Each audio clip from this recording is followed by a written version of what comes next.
tactics, as defined by USSA, is the strategy of optimizing speed and line relative to the skier's ability to attain the fastest time.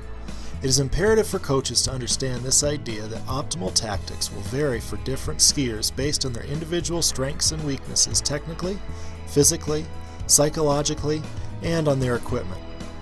In giant slalom, there are many different tactical approaches that can lead to the fastest time. It is difficult for the coach and athlete to know exactly what their fastest line will be, as many factors will impact the best tactics. The important role of the coach is to ensure their athletes understand the tactical fundamentals presented within, and that they can explore and find the best tactical choices for them through the right training approach.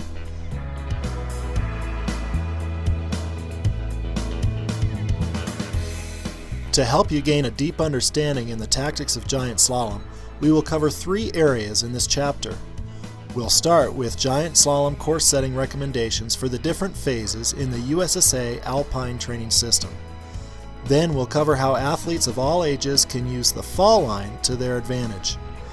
Finally, we'll go into detail on the best approach for several common tactical situations. As described in the Alpine training system, tactics begins to play an important role starting at Phase 4 and Phase 5, or at and after the growth spurt.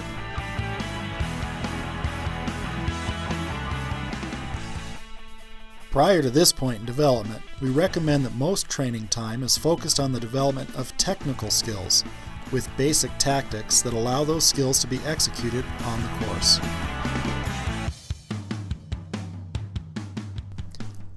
Once these fundamental skills are mastered and the skier's strength and abilities have advanced, it is appropriate to spend more time finding the fastest line for the skier in a variety of situations using timing feedback. At the elite level, this experience is applied as athletes make split-second decisions from top to bottom to manage their speed and line properly to achieve the fastest time.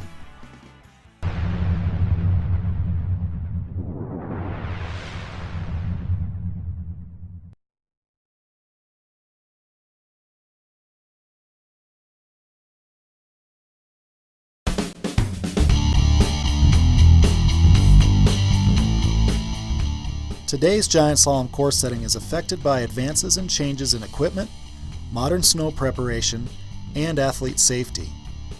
At the elite level, the distances between gates tend to be in the range of 24 to 27 meters, sometimes shorter, particularly on steep hills, but rarely longer than 27 meters, perhaps on a certain flatter section. There are variations in offset and frequent changes in rhythm. Top race hills are characterized by changes in direction, changing fall lines, and varied terrain with injected, icy and hard snow surfaces. Because of these sets, as described in the initiation section of this DVD, a range of turn initiation moves are made, based on the course set and the athlete's tactical choices. The implications of World Cup and Continental Cup setting for setting at the next levels from regional fifths through junior are that courses need to challenge and reward the appropriate skills for each developmental phase. For coaches of fifth level athletes, we encourage the course setter to change the rhythm frequently, particularly on hills with little variety in terrain. If the hill doesn't move around much, the course should move around within the arena.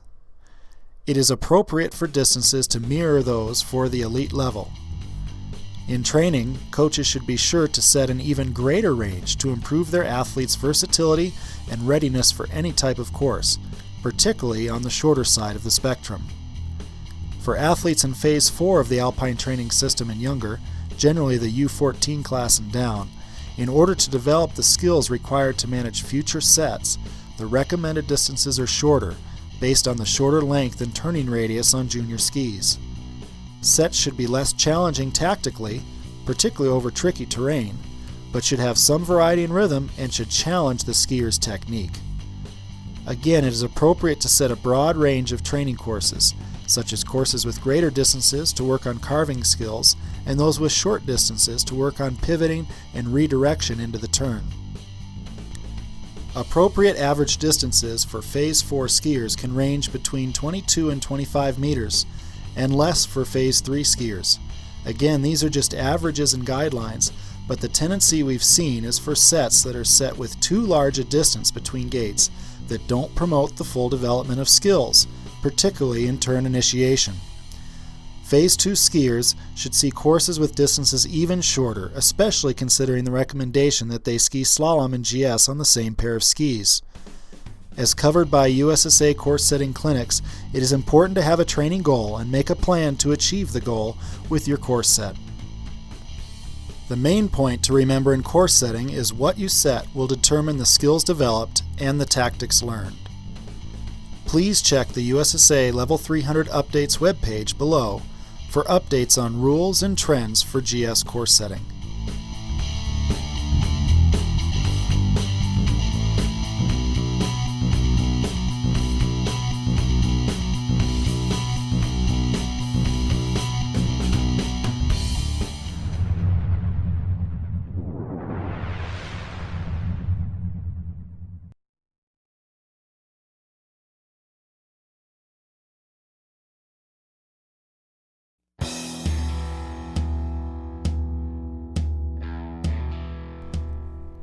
Before we can understand how to best use the fall line, it is helpful to have an understanding of some of the external forces acting on a skier during a turn.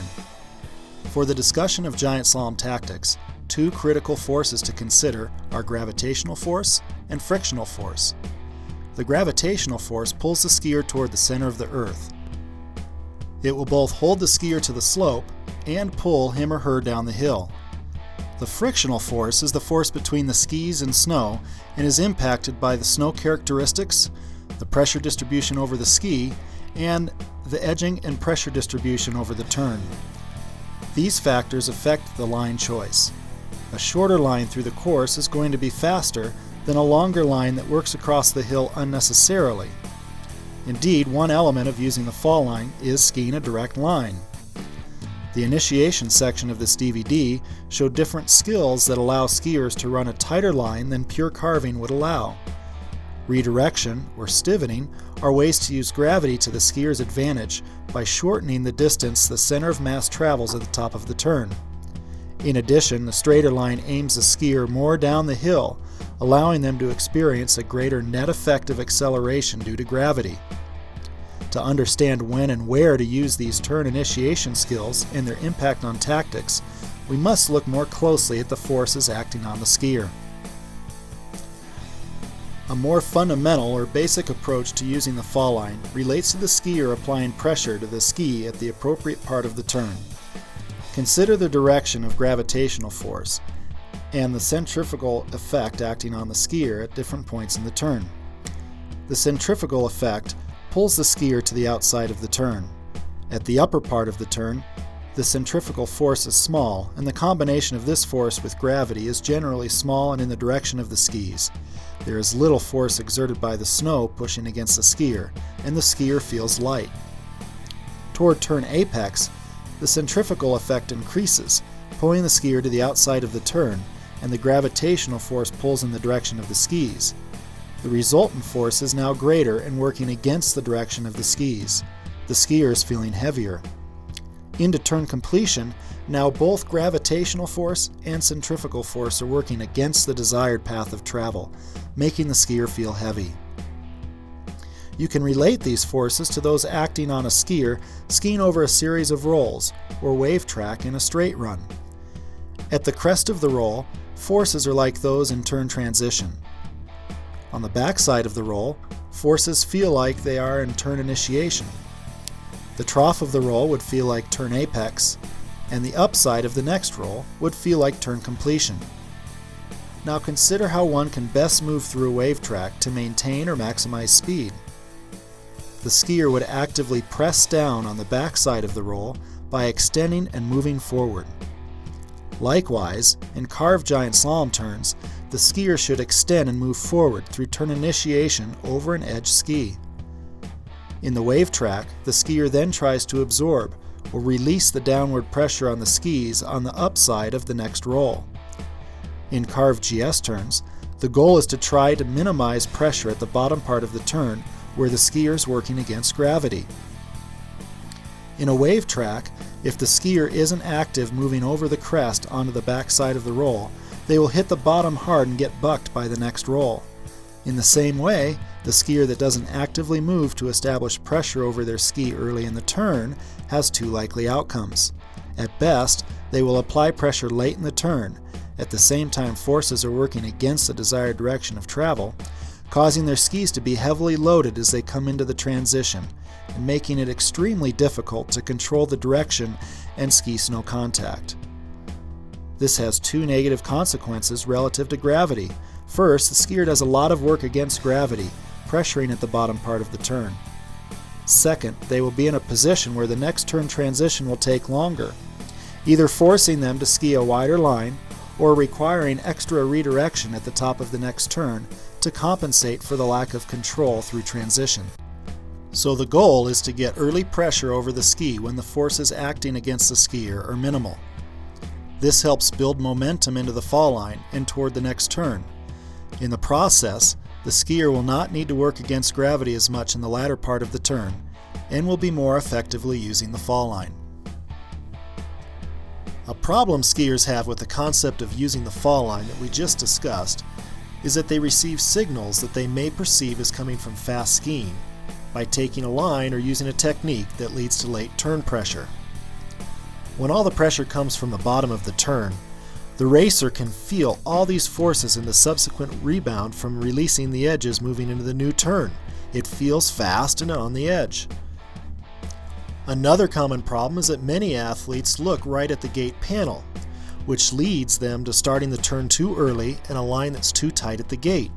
Instead, these athletes need to look out to the apex of the turn. In both of these cases, the racer may sense they are running direct above the gate, believing they are using the fall line. They typically hit the gate, again affirming to them that they are running a good direct line.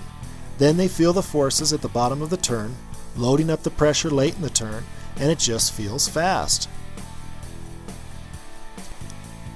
These athletes need to understand taking it deep. The concept of taking it deep can be described as running down the fall line while at the same time creating enough room toward the turn apex to allow for strong early edge pressure. The athlete's line is deep down the rise line and deep out toward the turn apex. Taking it deep also gives the athlete space at the gate such that their edging and pressure will not be interrupted when and if they make contact with the gate. The approach of taking it deep, used effectively, will allow the skier to use a shorter turn radius while straightening and lengthening their transition. But taking it deep is not simply skiing straighter. This visual shows two common tactical approaches. The yellow line represents a skier with good patience for the rise line and solid turn shape. This skier demonstrates solid tactical fundamentals. A skier that can consistently ski this line cleanly while maintaining balance should attempt to run deeper down the fall line, as represented by the green line.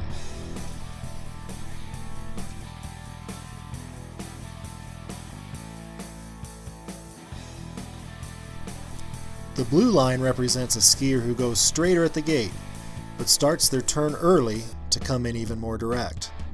This line choice may be faster than the yellow line, depending on the skier's ability, but it is problematic.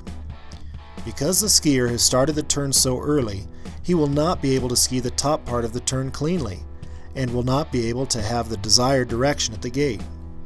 The result will be excessive pressuring and direction change below the gate, causing extended deceleration at this point in the turn. Instead, the skier needs to wait longer to start his turn. This patience is the oft-forgotten hallmark of taking it deep.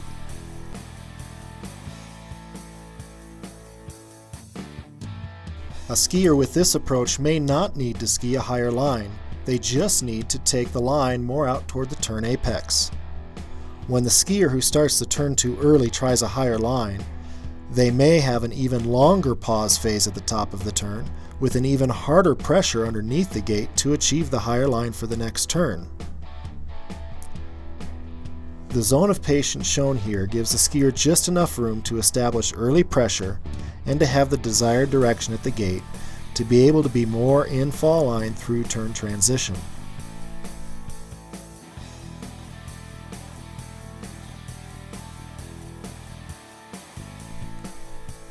Be aware that through this zone, the skier's body should not move too inside too early. It should continue out toward the turn apex. To find this line requires a leap of faith by the athlete. In many cases, they will not believe that they can wait as long as they need to start the turn, yet still be on line at the gate. Visual cues are helpful to get the skier to find this point where they should start the turn. Simply getting to this point can help athletes apply the right technique to achieve early edge pressure. Now, instead of feeling the work to withstand the forces at the bottom of the turn, as they're accustomed to, they experience the work involved to pressure the ski at the top of the turn to get back to the gate. It is important to teach the athletes this sensation and to be able to tell between early pressure and late pressure, as well as understanding the difference between early turning and early pressuring in the turn. These ideas are often confusing to athletes. Drills that will help include the branch blue line drill and the transition blue line drill. Modern giant slalom affords a variety of tactical approaches. A rounder line allows for greater carving, minimization of deceleration through skidding or steering, and generally allows for greater control. However, a rounder line requires that the center of mass follows a longer path to the finish line, so the only way a rounder line is advantageous is if the average speed carried is greater than can be maintained on a straighter line. This is a simple statement, but take a moment to think about the implications. A rounder line can be faster, but only if the gain in average speed is a greater factor than the time lost by taking a longer path. We'll explore later how different snow conditions and course sets impact these tactical decisions. An athlete's skill, ability, and natural tendencies also have an impact on their choice to use a rounder or straighter line. Often a coach or athlete cannot tell whether a rounder or straighter line will be faster for a certain athlete in a certain situation. Timing feedback is critical when assessing line choice. For some athletes, a round line feels fast. They have a great awareness of clean skiing and feel that any time they are not clean, they are necessarily slow. For other athletes, only a straight line feels fast. Their perception is that being on the edge of control is the only way to be fast. Their skiing may not be clean, and they instinctively go for a line that is beyond their technical ability. To help racers find their fastest line, coaches should use drills like the Wagner drill with timing that force the racers to ski different lines than they're used to, and to use the clock to determine what the best choice of line is, instead of their own intuition or feel. Often the outcome is different than the coach or the athlete think, and the athlete can start to learn better cues to know what is fast.